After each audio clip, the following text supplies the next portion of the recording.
Good morning once again. BPSC MCQ का आज का क्लास तीसरा है। पिछले 2 क्लासों में महत्वपूर्ण प्रश्नों को किया जा चुका है। अगर आप उसे नहीं देखे हैं तो कभी भी देख लें, उसमें भी महत्वपूर्ण प्रश्नों को करवाया गया है। पहला प्रश्न है कि जैन धर्म के संबंध में दिए गए निम्न कथनों पर विचार करें। महावीर स्वामी ने चतुर्विध संघ की स्थापना वैशाली में की थी। महावीर ने कड़ी तपस्या के पश्चात जिरंभिक गांव में ऋजुपालिका के किनारे आध्यात्मिक ज्ञान यानी कि कैवल्य की प्राप्ति की। फिर है कि संख्या दर्शन जैन धर्म से साम्यता रखता है। तो इसमें से कौन से कथन सत्य हैं? तो माना गया है कि ऑप्शन सी को सत्य, 2 और 3 को सत्य माना गया है, 1 को गलत माना गया है। क्यों? आगे देखते हैं।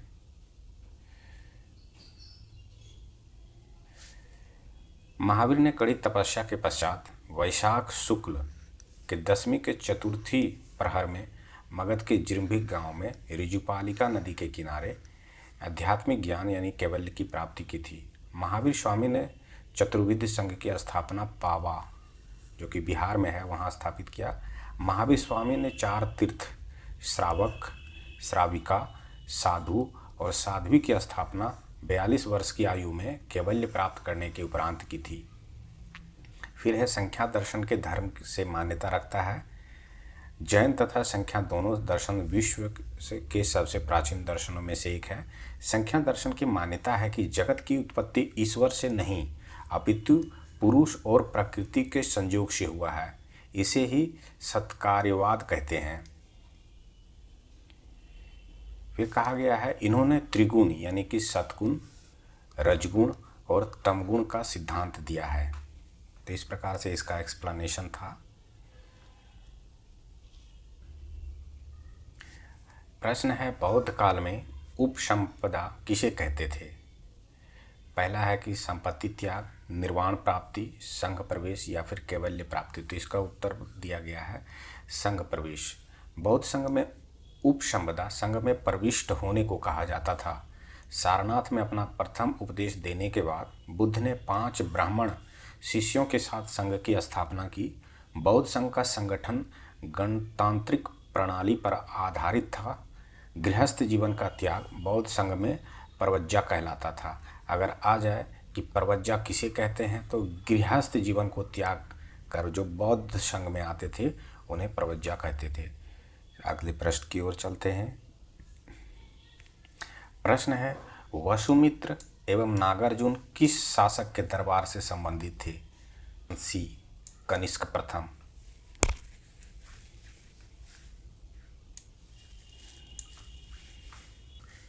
एक्सप्लेनेशन को देखें तो वसुमित्र एवं नागार्जुन कनिष्क प्रथम के दरबार से संबंधित थे। नागार्जुन ने बौद्ध धर्म के माध्यमिक शून्यवाद का प्रतिपादन किया। नागार्जुन ने क्या किया था? तो इन्होंने बौद्ध धर्म के माध्यमिक शून्यवाद का प्रतिपादन किया, जबकि वसुमित्र ने के कनिष्क के काल में कश्मीर के कुंडल वन में आयोजित चतुर्थ बौद्ध संगीति की अध्यक्षता की। ये भी प्रश्न अक्सर पूछा जाता है कि जब चौथे बौद्ध धर्म संगीति का आयोजन हुआ तो उसकी अध्यक्षता किसने किया था? तो वसुमित्र ने किया था। प्रश्न है बौद्ध मत तथा जैन मत के संदर्भ में निम्नलिखित में से कौन सा कथन सही नहीं है? पहला है जाति व्यवस्था के संबंध में दोनों का एक ही दृष्टिकोण है। दोनों ने ही एक साधारण तथा शुद्धतावादी जीवन की पक्षधरता की। गौतम बुद्ध तथा महावीर दोनों ही जन्म से क्षत्रिय थे। दोनों ही अहिंसा में विश्वास रखते थे। तो कहता है कि सहमत नहीं है, इसमें से गलत चीज़ को खोजना है। तो इसमें बी को माना गया है। दोनों ने ही साधारण और शुद्धतावादी जीवन की पक्षधरता की, इसे गलत माना है। देखते हैं इसका एक्सप्लेनेशन को। देखिए बौद्ध क्या है, तो ये मध्यम मार्गी थे, ये मध्यम मार्ग चलते थे, जबकि जैन थे ये शुद्धतावादी थे। अर्थात जैन धर्म तो साधारण तथा शुद्धतावादी जीवन की पक्षधरता करते थे। तो इस प्रकार से इसका उत्तर है। प्रश्न है महावीर के संदर्भ में दिए गए कथनों पर विचार करें व कूट के माध्यम से सही विकल्प का चयन करें। पहला है महावीर के बचपन का नाम वर्धमान है। इनका जन्म 540 ईसा पूर्व में हुआ था। वैशाली का कुंडग्राम बिहार महावीर का जन्म स्थल है। महावीर के पिता सिद्धार्थ ज्ञात्रिक क्षत्रियों के प्रमुख थे। महावीर ने अपना पहला व अंतिम उपदेश पावापुरी में दिया था। उपर्युक्त में से कौन सा कथन सही है? तो माना गया है 1, 2 और 3 को सही है ना। इन तीनों को सही माना गया है। एक्सप्लेनेशन को देखते हैं।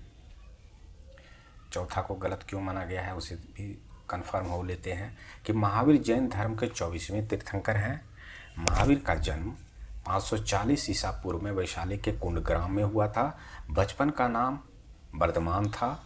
महावीर के पिता सिद्धार्थ ज्ञात्रिक क्षत्रिय के प्रमुख थे।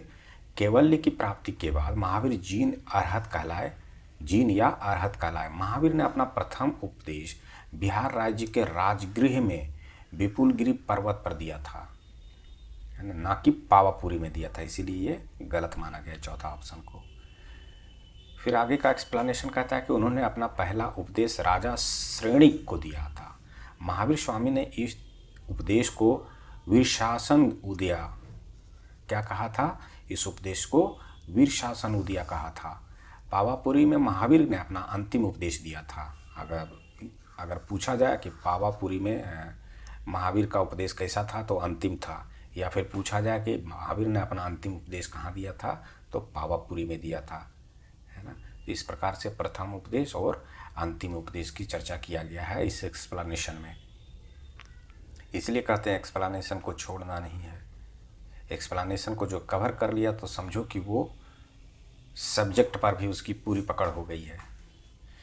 चलते हैं अगले प्रश्न की ओर। प्रथम जैन संगीति का आयोजन पाटलिपुत्र में हुआ था, जिसमें निम्न कार्य हुए। कहता है कि जैन धर्म ग्रंथों को अंतिम रूप से संकलित कर लिपिबद्ध किया गया, जैन धर्म के महत्वपूर्ण 12 अंगों का प्रणयन किया गया एवं जैन धर्म के 2 भागों श्वेतांबर तथा दिगंबर में विभाजित हुआ। तो उपर्युक्त में से कौन से सही नहीं है? इसमें से सही नहीं है, इसे खोजना है। यह है कि केवल एक है ना, ये सही नहीं है। सॉरी, ये क्या हो जाता है, इसे गलत माना गया है और इसे सही माना गया है। पिछले प्रश्न का एक्सप्लेनेशन को देखें तो प्रथम जैन संगीति का आयोजन 300 ईसा पूर्व के आसपास पाटलिपुत्र में स्थूलभद्र की अध्यक्षता में संपन्न हुई। यह सम्राट चंद्रगुप्त मौर्य की देखरेख में संपन्न हुई। इस संगीति में जैन धर्म के महत्वपूर्ण 12 अंगों का प्रणयन किया गया एवं जैन धर्म 2 भागों में श्वेतांबर और दिगंबर में विभाजित हो गया। जैन धर्म ग्रंथों को अंतिम रूप से संकलित करने का कार्य द्वितीय जैन संगीति के दौरान वल्लभी में हुई। तो इस तरह से कथन 1 को असत्य माना गया। अगले प्रश्न की ओर चलते हैं। प्रश्न है कि बौद्ध धर्म के संस्थापक गौतम बुद्ध ने गृह त्याग के उपरांत सर्वप्रथम कहाँ गए थे? तो इसका उत्तर होगा वैशाली के समीप अलार कलाम के आश्रम। प्रश्न है कि राजगीर में आयोजित प्रथम बौद्ध संगीति में कौन से कार्य हुए? बौद्ध धर्म 2 भागों यानी स्थविर और महासंगीत के रूप में विभाजित हुआ। फिर कहता है कि बौद्ध की शिक्षाओं का संकलन सुत्त और विनय पिटक में हुआ। फिर कहता है बौद्ध धर्म हीनयान और महायान संप्रदायों में विभाजित हुआ। तो ऊपर कूट के प्रयोग से सही विकल्प का चयन करें। तो इसमें से मात्र 2 को सही माना गया है ना। बाकी पहला को और तीसरा को गलत माना गया है। एक्सप्लेनेशन को देखते हैं।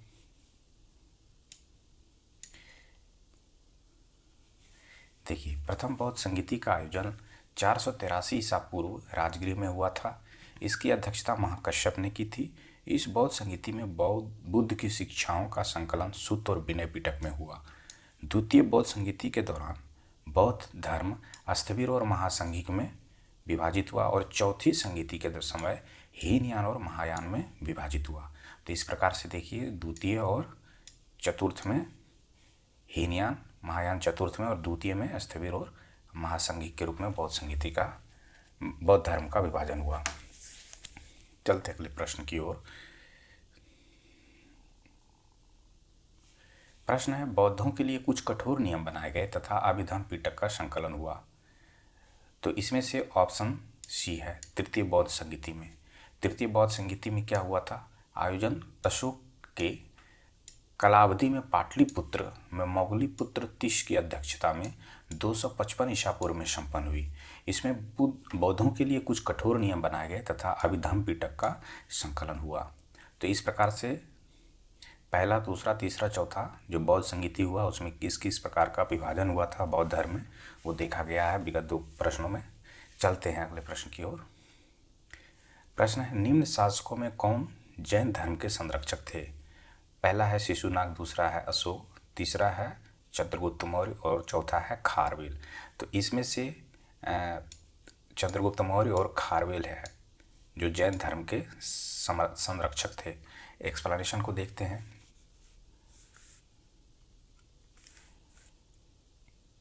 इस प्रकार से कुर्सी को सही माना गया था पिछले इस प्रश्न में 3 और 4 को सही। जैन धर्म को संरक्षण प्रदान करने वाले शासक थे उदयीन, बंद राजा चंद्रगुप्त मौर्य, कलिंग नरेश खारवेल, राजा अमोघवर्ष व चंदेल शासक थे। अशोक, अजातशत्रु, कनिष्क आदि का संबंध बौद्ध धर्म के संरक्षण से है। चलिए अगले प्रश्न की ओर चलते हैं। प्रश्न है कि बौद्ध धर्म से संबंधित कथनों पर विचार कीजिए व कूट के प्रयोग से सही विकल्प का चयन कीजिए। इसके अनुसार वर्ण एक मानव निर्मित व्यवस्था थी। संघ में प्रवेश के इच्छुक व्यक्तियों के लिए वर्ण व जाति अप्रासंगिक थे।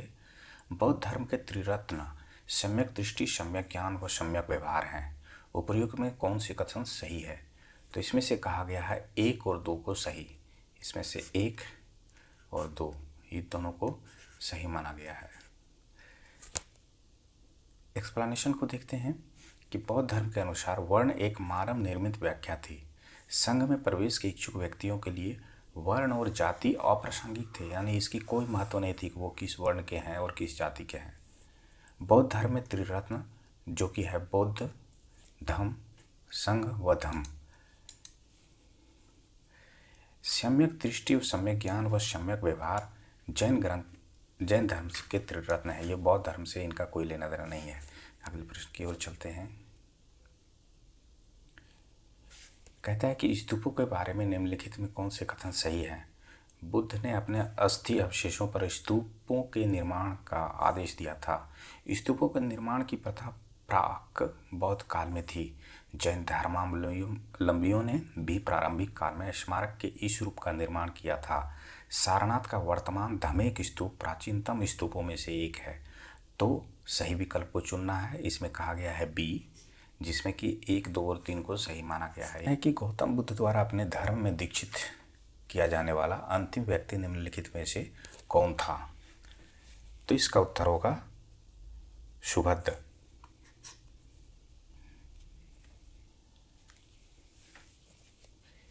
देखिए यहाँ पर एक वक्तव्य है, भगवापी क्षत्रियों अहिंप क्षत्रियों, यानी भगवान बुद्ध भी क्षत्रिय थे, मैं भी क्षत्रिय हूँ। ये वक्तव्य किसने दिया था? तो इसका उत्तर होगा अजातशत्रु।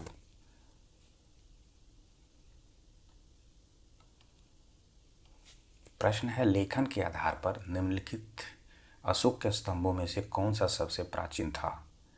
तो एक्सप्लेनेशन के आधार पर यहाँ पर है रुम्मनदेही स्तंभ। देखिए यहाँ पे कहा गया कि रुम्मनदेही स्तंभ लेखन के आधार पर अशोक के स्तंभों में सबसे प्राचीन है। तो यहाँ पर ऑप्शन डी ना हो करके ऑप्शन बी इसका उत्तर होना चाहिए।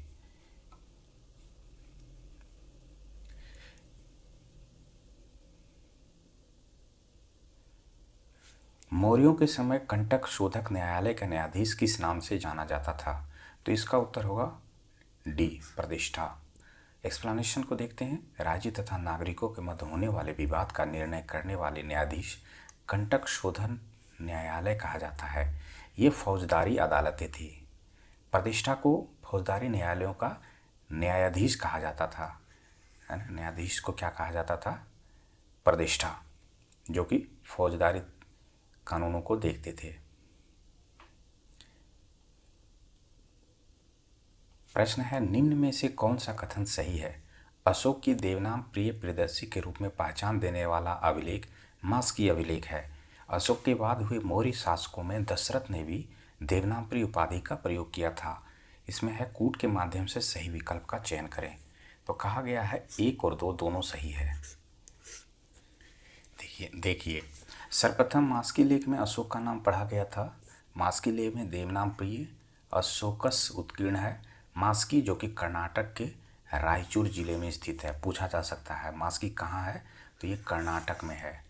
सम्राट अशोक के व्यक्तिगत नाम का उल्लेख मास्की, गुर्जरा, नेटूर तथा उडेगोलम के लेखों में मिलता है। अशोक के उत्तराधिकारी में दशरथ ने भी शासन किया, जिसका नाम उपाधि देवनाम प्रिय थी।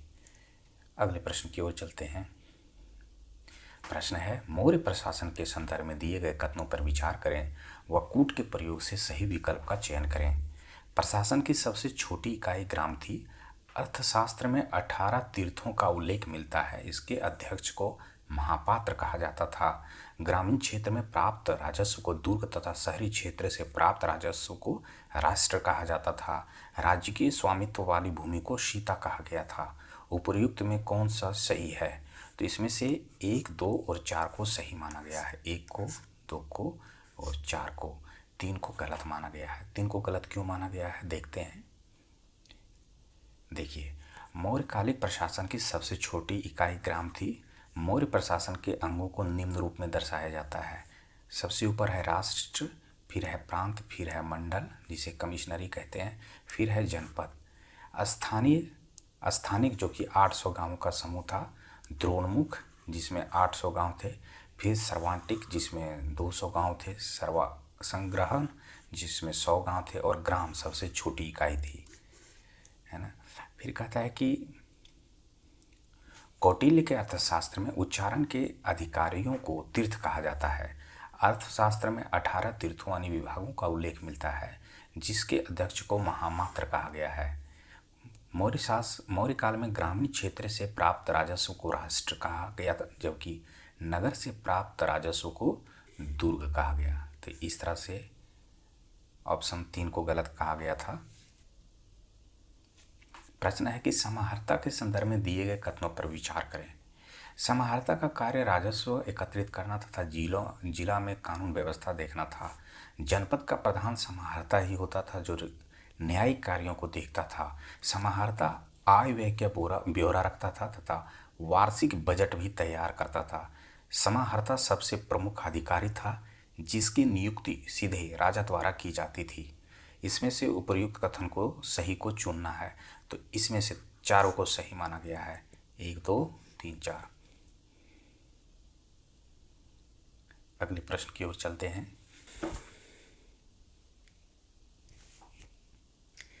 प्रश्न है, निम्न में से कौन सा गणराज्य वज्जी संघ से सम्मिलित नहीं था, तो इसमें से है मल्ल वज्जी संघ में सम्मिलित नहीं था। बाकी बहुक थे, च्वाकू थे, कुरु थे।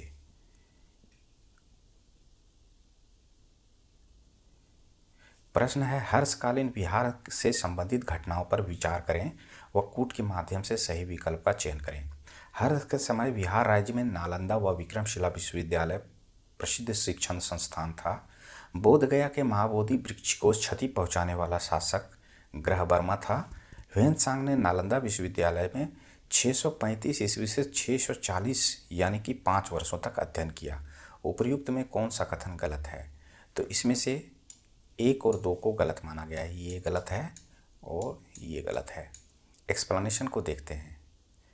देखिए, हर्षवर्धन के समय में बिहार राज्य में नालंदा विश्वविद्यालय प्रसिद्ध था। विक्रमशिला विश्वविद्यालय हर्ष के बाद निर्मित हुई, है ना। विक्रमशिला विश्वविद्यालय का कब निर्मित हुई है, हर्ष के बाद निर्मित हुई।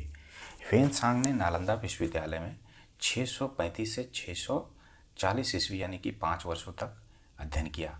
बोधगया के महाबोधि वृक्ष शिव शासक शशांक ने उखाड़ फेंका था। शशांक बंगाल का क्रूर और धर्मांध शासक था, है ना। इस तरह से 1, 2 को गलत माना गया एवं 3 को सही माना गया है। प्रश्न है कि किस शासक ने स्वयं को लिच्छवी दोहित्र कहा, तो इसमें से है समुद्रगुप्त।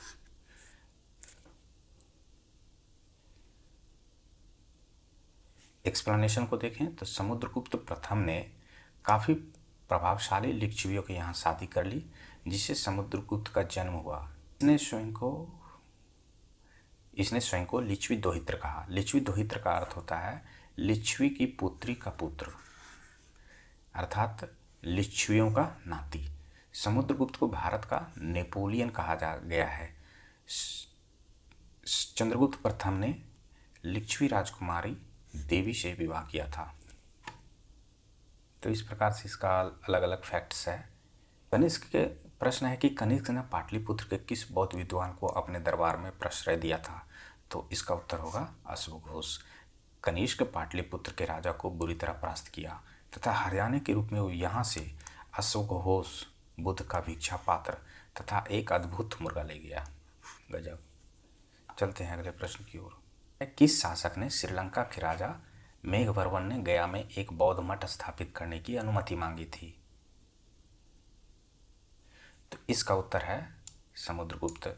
श्रीलंका के शासक ने मेघवर्मन समुद्रगुप्त के शासनकाल में बोधगया में महाबोधि मंदिर के निकट महाविहारों का निर्माण कराया था। उस समय श्रीलंका के शासकों का बोधगया से घनिष्ठ संबंध था। उसने श्रीलंका से जाने वाले बौद्धों की सुविधा के लिए इसका निर्माण कराया था। अगले प्रश्न की ओर चलते हैं। प्रश्न है, गुप्त काल की कलाकृतियों व चित्रों के संदर्भ में निम्नलिखित कथनों पर विचार करें व कूट के प्रयोग से सही विकल्प का चयन करें। प्रश्न है कि बिहार के शाहाबाद क्षेत्र से गुप्त काल की एक सुंदर कार्तिकेय की मूर्ति प्राप्त हुई थी। राजगीर के मणिनाग मंदिर में पत्थर पर खोदी हुई गणेश, विष्णु तथा नाग नागिनी के चित्र गुप्तकालीन हैं। राजगीर में स्थित जरासंध की बैठक का निर्माण इसी काल में हुआ था। उपर्युक्त में से कौन से कथन सही हैं? तो 1, 2 और 3 तीनों को सही माना गया है।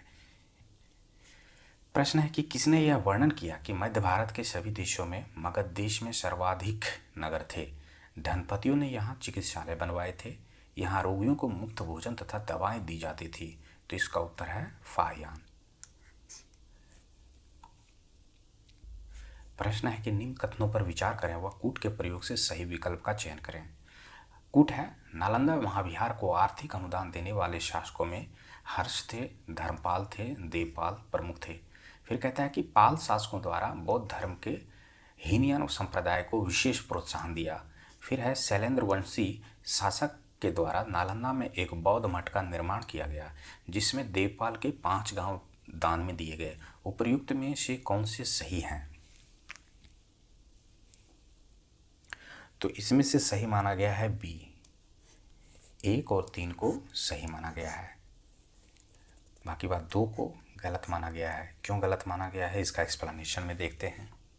देखिए, नालंदा महाविहार की स्थापना कुमारगुप्त ने किया था। महावीर को आर्थिक अनुदान देने वाले शासकों में महाविहार को आर्थिक अनुदान देने वाले शासकों में हर्ष थे, धर्मपाल थे, देवपाल प्रमुख शासक थे। पाल शासकों द्वारा बौद्ध धर्म के महायान संप्रदाय को विशेष प्रोत्साहन दिया। शैलेंद्र वंशी शासक के द्वारा नालंदा में एक बौद्ध मठ का निर्माण किया गया।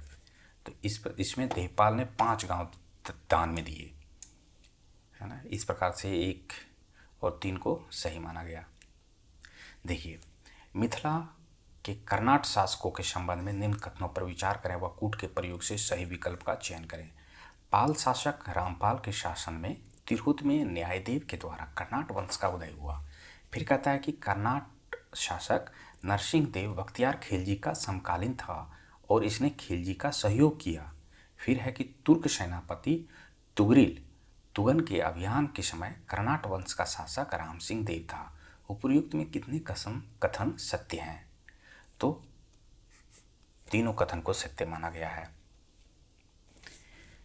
कहता है तीनों कथन सही हैं। बिहार में जिस समय तुर्कों के सैनिक अभियान की पृष्ठभूमि बन रही थी उस समय इस क्षेत्र में राजनीतिक अस्थिरता थी। 11वीं शताब्दी के अंत तक पालों का सत्ता बिहार में पतनशील थी, है ना। रामपाल के शासनकाल में, जो कि 1097 ईस्वी में तिरहुत के कर्नाट राज्य का उदय हुआ, इसका संस्थापक न्यायदेव था। इसकी चर्चा एक महान शासक के रूप में हुई है। इनका पुत्र गंगदेव एक योगी शासक था। इसकी राजधानी सिमरावगढ़ थी। अब यह नेपाल की तराई के पूर्वोत्तर क्षेत्र में स्थित है। कर्नाट वंशीय शासक नरसिंह देव का संघर्ष बंगाल के सैन्य शासकों के साथ होता रहा। इसी कारण नरसिंह देव द्वारा तुर्कों का सहयोग किया, है ना। इसी कारण से नरसिंह देव ने क्या किया? तुर्कों का सहयोग किया गया। जब बख्तियार खिलजी का अभियान बिहार क्षेत्र में हुए तो नरसिंह देव ने भी उसे नजराना या भेंट राशि देकर संतुष्ट किया। उस समय नरसिंह देव का अधिकार तिरहुत और दरभंगा क्षेत्रों पर फैला हुआ था। 13वीं शताब्दी में बिहार के तुर्क संप्रदायों द्वारा तिरहुत क्षेत्र पर निरंतर सैनिक अभियान किए गए। समकालीन तिब्बत यात्री धर्मस्वामी ने इस क्षेत्र में तुर्क सेनापति तुगरिल तुगन के असफल अभियानों की चर्चा की है ना।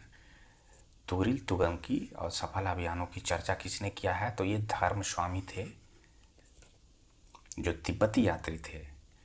उस समय तिरहुत पर राम सिंह देव का शासन था, है ना।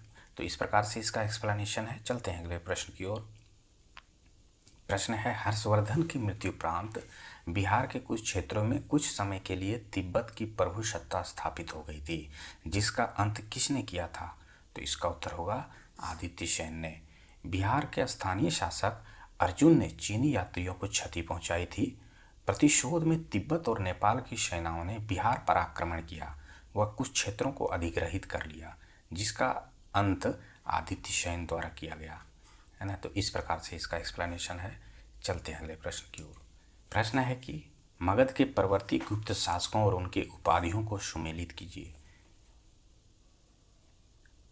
तो इसमें से ऑप्शन सी को सही माना गया है ना। ऑप्शन सी में कहा गया है कि हर्षगुप्त का संबंध वीरयोध्या से था। फिर कहता है कुमारगुप्त को महाराजा धीराज के साथ रूप में संबोधित किया गया। फिर कहता है जीवित गुप्त राजाओं में सिरमौर क्षितिज चूड़ामणि को कहा गया। फिर आदित्य सेन को परम भट्टारक महाराजा धीराज कहा गया।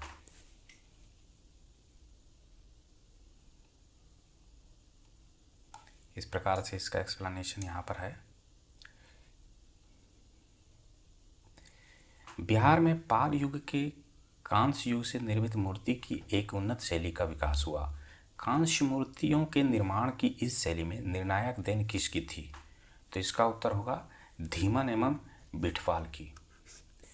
बिहार में पाल युग में कांस्य से निर्मित मूर्तियों का एक उन्नत शैली का विकास हुआ। कांस्य मूर्तियों के निर्माण की इस शैली में धीमन और बिठवाल की निर्णायक भूमिका निदेन है। ये शिल्पकार हैं।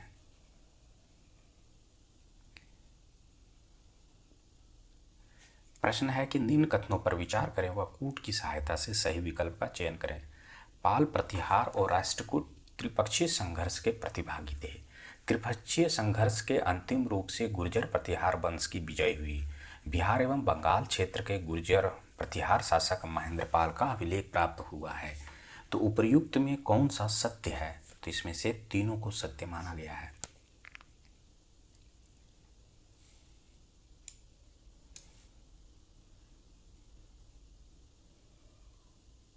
देखिए, इसके एक्सप्लेनेशन को देखते हैं। हर्षवर्धन के समय कन्नौज भारत में शक्ति का केंद्र बन चुका था, अतः कन्नौज पर अधिकार करने के लिए पाल, प्रतिहार और राष्ट्रकूट वंशों के बीच त्रिपक्षीय संघर्ष हुआ। यह संघर्ष 5 चरणों में हुआ था, जिसमें पाल वंश की तरफ से सर्वप्रथम धर्मपाल ने भाग लिया था। धर्मपाल का संघर्ष प्रतिहार व शासक वत्सराज एवं राष्ट्रकूट के शासक ध्रुव के साथ हुआ, जिसमें ध्रुव क्या हुआ? विजय हुआ। धर्मपाल के बाद देवपाल, विग्रहपाल, नारायणपाल आदि ने त्रिपक्षीय संघर्ष में भाग लिया। त्रिपक्षीय संघर्ष में अंतिम रूप से गुर्जर प्रतिहार वंश की विजय हुई। लेकिन इन तीनों वंशों में सर्वाधिक दिनों तक शासन करने वाला वंश कौन था? तो पाल वंश था। देखिए किस किस तरह से यहाँ पर क्वेश्चन बनता है एक्सप्लेनेशन को, इसीलिए कहते हैं कि स्किप नहीं करना है। इस समय भारत में बंगाल क्षेत्र में गुर्जर प्रतिहार शासक महेंद्रपाल का अभिलेख प्राप्त हुआ है ना। तो इस प्रकार से इसका एक्सप्लेनेशन है। चलते हैं अगले प्रश्न की ओर। प्रश्न है, निम्न कथनों पर विचार करें व कूट के प्रयोग से सही विकल्प का चयन करें। ओदंतपुरी और जगदल विश्वविद्यालय पाल शासन काल में संगठित हुए। शैलेंद्र वंशीय शासक ने धर्मपाल से नालंदा में एक बौद्ध मंदिर के निर्माण की अनुमति प्राप्त की थी। तीसरा कहता है कि सुलेमान ने पाल वंश को रोहैया कहा। उपर्युक्त में कौन से कथन सही हैं? चलिए पेन को ले लेते हैं। तो इसमें से कहा गया है कि 1 और 3 को सही माना गया है ना। 1 और 3 को सही माना गया है, 2 को गलत माना गया है। देखते हैं 2 को गलत क्यों माना गया। देखिए, पाल शासक बौद्ध धर्म के अनुयायी थे, ये सही है। उन्होंने शैक्षिक संस्थाओं को प्रश्रय दिया। विक्रमशिला विश्वविद्यालय या महाविहार की स्थापना धर्मपाल ने किया। उसी समय नालंदा महाविहार को 200 ग्रामों का दान स्वरूप दिए। उदंतपुरी और जगदल विश्वविद्यालय का पाल शासन काल में संगठित हुए। दक्षिण पूर्व एशिया के द्वीपों से भी प्रारंभिक और मैत्रीपूर्ण संबंध स्थापित किए गए। उस क्षेत्र में शैलेंद्र वंशीय शासक देवपाल ने से नालंदा में एक बौद्ध मंदिर के निर्माण की अनुमति प्राप्त की। सुलेमान ने पाल शासक को रुहैया कहा, अतः कथन 1 और 3 सही है। कथन 2 को गलत क्यों कहा गया। शैलेंद्र वंशीय शासक ने देवपाल से नालंदा में एक बौद्ध मंदिर के निर्माण की अनुमति प्राप्त की, है ना कि धर्मपाल। ऑप्शन में धर्मपाल दिया गया था, जबकि होना चाहिए था देवपाल। इस कारण से ऑप्शन 2 गलत माना गया। चलिए अगले प्रश्न की ओर चलते हैं। प्रश्न है, कर्नाट वंशीय शासक हरि सिंह के संदर्भ में निम्न कथनों पर विचार करें व कूट के माध्यम से सही विकल्प का चयन करें। पहला है कि यह कर्नाट वंश का अंतिम शासक था। पंजी प्रबंध का विकास इन्हीं के काल में हुआ था। इसके बाद पंजीकरणकारों का एक नया वर्ग संगठित हुआ। तो कहता है 1 और 2 दोनों सही है ना। एक्सप्लेनेशन को देखें तो कर्नाट वंश का अंतिम शासक हरि सिंह था। 1378 ईस्वी तक कर्नाट वंश का पूर्णतः अंत हो गया। हरि सिंह देव एक महान समाज सुधारक के रूप में सक्रिय रहा। उसी के समय पंजी प्रबंधन का विकास हुआ। फलस्वरूप पंजीकारों के एक नया वर्ष संगठित हुआ। अगले प्रश्न की ओर चलते हैं। प्रसिद्ध मैथिली कवि विद्यापति के संदर्भ में दिए गए कथनों पर विचार करें व कूट के प्रयोग से सही विकल्प का चयन करें। पहला है, विद्यापति दरभंगा नरेश कीर्ति सिंह व शिव सिंह के दरबार में रहते थे। दूसरा है, विद्यापति का जन्म बेनीपट्टी थाना के 20वीं गांव में हुआ था। तीसरा है, विद्यापति के पिता गणपति ठाकुर राजा गणेश्वर के महापंडित एवं राजमंत्री थे, जिन्होंने व्याधि भक्ति एवं तरंगिणी नामक काव्य रचना की। तो कहता है कि उपर्युक्त कथन कितने कथन सत्य हैं। तो तीनों कथनों को सही माना गया है।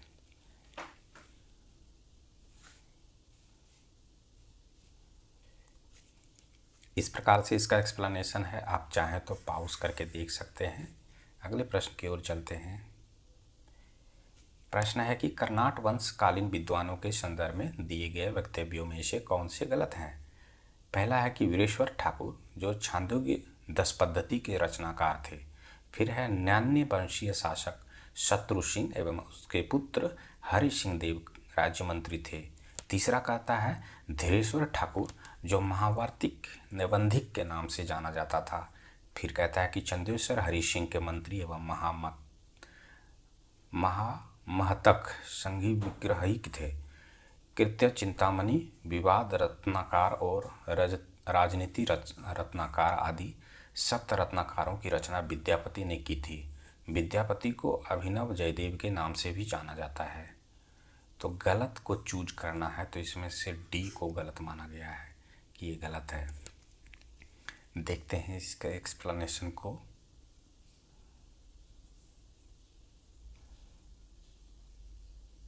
देखिए, गढ़ विश्वी में कर्मदित्य त्रिपाणी नामक विद्वान ब्राह्मण रहते थे। वे कर्नाट वंश के दरबारी राजमंत्री थे। कर्मादिष्ट त्रिपाठी विद्यापति वंश के आदि पुरुष विष्णु शर्मा ठाकुर के पुत्र थे।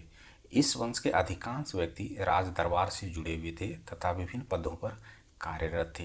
योग्य दशपति नामक पुस्तक की रचना की थी। इनके भाई धीरेश्वर ठाकुर को महावार्तिक निबंधिक के नाम से जाना जाता है। धीरेश्वर ठाकुर के पुत्र चंदेश्वर ने कृत्या चिंतामणि, विवाद रत्नाकार और राजनीतिक रत्नाकार आदि सप्त रत्नाकारों की रचना की थी। यहाँ पर ध्यान देना है इनकी रचनाओं को। चंदेश्वर हरि सिंह के मंत्री एवं महामत्तक संधि निग्रहिक थे। विद्यापति को अभिनव जयदेव के नाम से जाना जाता है ना। फिर कहता है इन्होंने कीर्ति सिंह नाम के कीर्ति लता नामक ग्रंथ की रचना की। इस ग्रंथ की भाषा संस्कृत, प्राकृत और मैथिली है। इस मिश्रित भाषा को विद्यापति ने अवहट्ट नाम दिया है। तो इस प्रकार से विद्यापति के संदर्भ में एक्सप्लेनेशन है, इसे भी ध्यान देना है। देखिए, चीज़ें जहाँ पर बोरिंग हो रहा हो, प्रश्न अब वहीं से आता है। अब इजी प्रश्नों का क्षेत्र का ज़माना गया है ना, इसलिए किसी भी कठिन प्रश्न जहाँ पर बन रहा हो उसे ध्यानपूर्वक देखना है, अगर सब्जेक्ट में अगर दिया गया है तो। अन्यथा उसे आप स्किप कर सकते हैं, क्योंकि प्रश्नों की गहराई की कोई सीमा नहीं है। लेकिन जहाँ सब्जेक्ट में जो चीज़ डाला गया है उसे तो एनी हाउ देखना पड़ेगा। चलिए, अगले प्रश्न है कि भू परिक्रमा नामक पोथी की रचना किसने की? तो इसका उत्तर होगा विद्यापीठ। विद्यापीठ ने भू परिक्रमा नामक पोथी की रचना की। यह राजा देव सिंह की अनुमति से उन्होंने लिखा था। यह नैतिक कहानियों का संग्रह है, जिसका बृहत रूप पुरुष परीक्षा नामक रचना है। 1830 ईस्वी में इसका अंग्रेजी अनुवाद राजा काली कृष्ण बहादुर ने किया था, जिसे लॉर्ड बिशप टर्नर ने सहयोग दिया था। यह पुस्तक फोर्ट बेल्जियम कॉलेज कलकत्ता के पाठ्यक्रम में भी सम्मिलित थी। अगले प्रश्न की ओर चलते हैं। प्रश्न है कि निम्न में से कौन सा विद्यापति द्वारा रचित नहीं है? यहाँ पर है कीर्तिलता, कीर्ति कौमुदी, कीर्ति पताका व लेखनावली।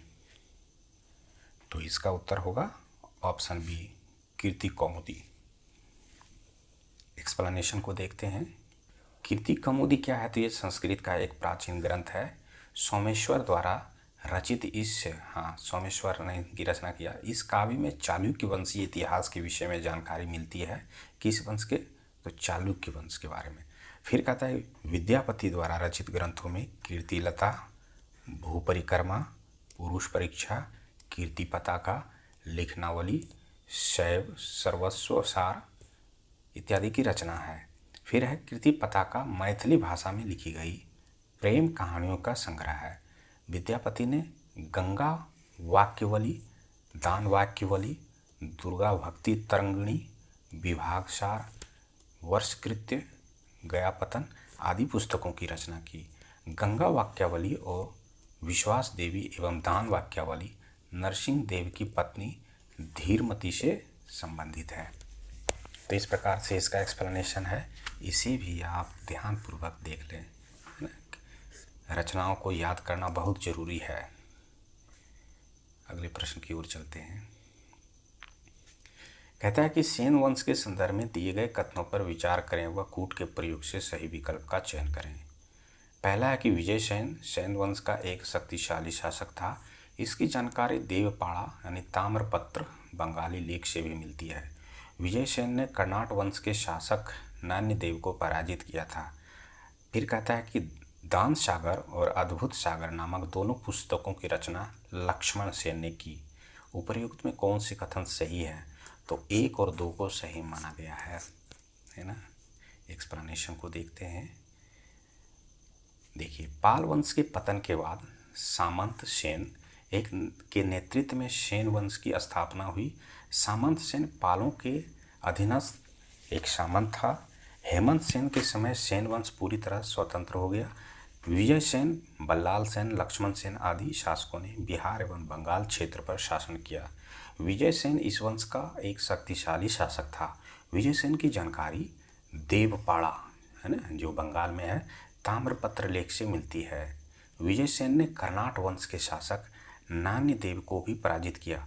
यह शैव धर्म का अनुयायी था। विजय सेन ने दान सागर और अद्भुत सागर नामक 2 पुस्तकों की रचना की। इस प्रकार से यह एक्सप्लेनेशन है।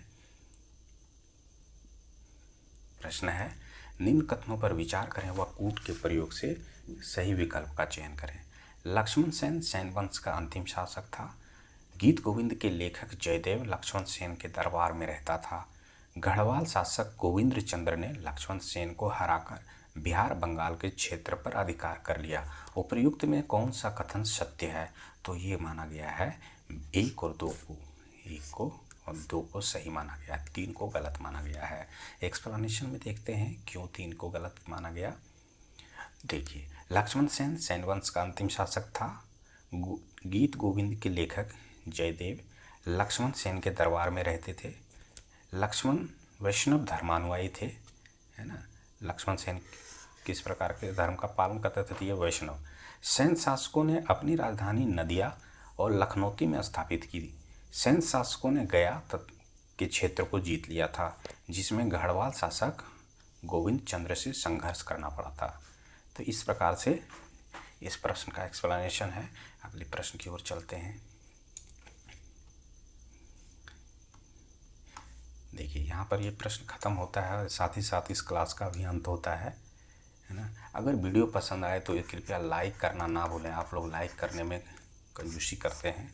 साथ ही अपना कमेंट जो है वो कमेंट बॉक्स में लिखें, ये वीडियो आपको कैसा लगा और आप इसके अतिरिक्त क्या चाहते हैं, है ना। और सब्सक्राइब करना ना भूलें। अगर सब्सक्राइब करते हैं तो हमें भी उत्साह मिलता है मेहनत करने का। धन्यवाद अभी तक वीडियो देखने के लिए।